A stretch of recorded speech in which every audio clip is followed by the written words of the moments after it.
Sasha O'Connor turned over in bed, grabbed her phone, and groaned at the time. The temptation to put the device on silent when she dragged herself into bed 20 minutes ago had been strong, but missing a call for help from a member of staff wasn't going to happen. Besides, most people that had her number would expect her to be awake at midnight. Max's cheeky, smiling face was flashing on the screen. At least she wouldn't have to put on one of her professional voices for her old friend. But damn, she was tired. This was the first night she managed to go to bed for sleeping rather than professional purposes before 3 a.m. in over a month.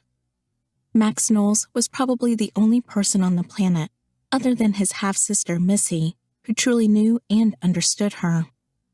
The three of them had been through a lot together, especially after Mr. Dark and devastatingly sexy had helped her establish her escort business.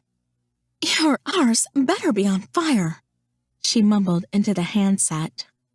"You sound full of the joys of spring, my little honeypot." She scowled at his cheerful, wide-awake voice.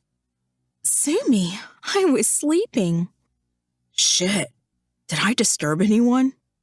"Since when do I actually sleep with anyone?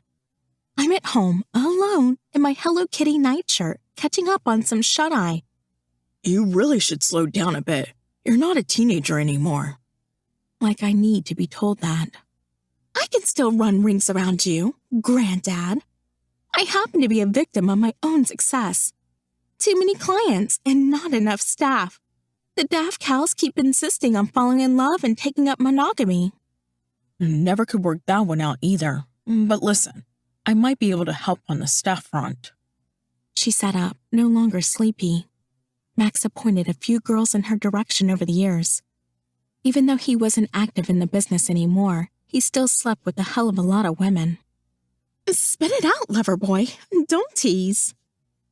She knew she'd made a mistake as soon as the words left her mouth. Max liked to tease her almost as much as she enjoyed doing it to him. Their flirtatious battles had caused Missy to clip them around the ear on many occasions. "Come over here, and I'll tell you." His low voice flowed over her like liquid chocolate, silky, rich, sensuous. Now she was awake. A little quality time with Max was tempting. The ongoing who could make the other come harder competition beckoned with enthusiasm. But galloping over there the moment he crooked a finger would only swell his already global-sized ego. She climbed out of bed and hunted for something to wear that would blow his mind. "I've got an early start in the morning. Can it wait until tomorrow?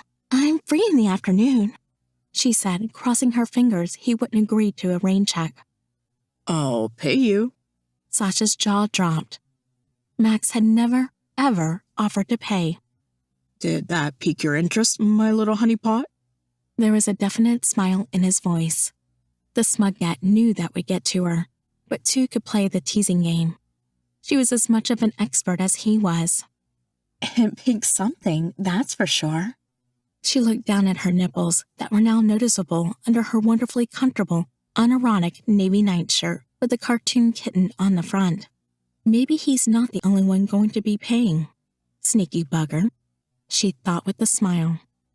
They'd worked together many times in the early days, mostly swinger parties. They'd done a few erotic shows, too. "You haven't got a friend there, have you? You know I usually don't do girls." "What if it's a guy?" Max's deep voice made her mouth water. Bastard knows me too well. One of her favorite, but mostly unfulfilled fantasies was being with 2 or 3 guys at once. "Really?" She cursed the desperate enthusiasm in her voice, even more than the deep chuckle it elicited. Sorry to disappoint, but it's just me. I've got to rush a video request. Plus, I met a potential new girl for you. I'll fill you in when you get here. Where's something naughty under conservative stuff?" She sighed, as if I own any underwear that isn't naughty.